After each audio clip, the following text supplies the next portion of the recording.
After every time you wash your car and you have already cleaned your windscreen, the front part and the back part, wipe the water off, make sure it's dry, and then go to the car boot and open your blue box. Inside the blue box you will find the rain repellent, and then there's also the cloth, the blue cloth. What you do is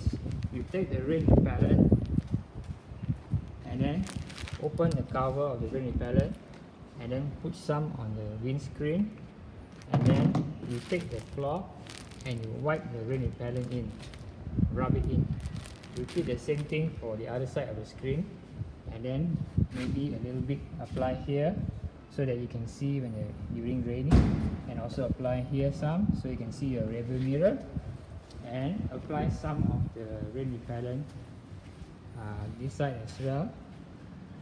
and also this side, and finally apply the rain repellent on the back part so that you can see the rear view mirror when it rains. So that's how you apply rain repellent. Remember, first step is you pour some of the rain repellent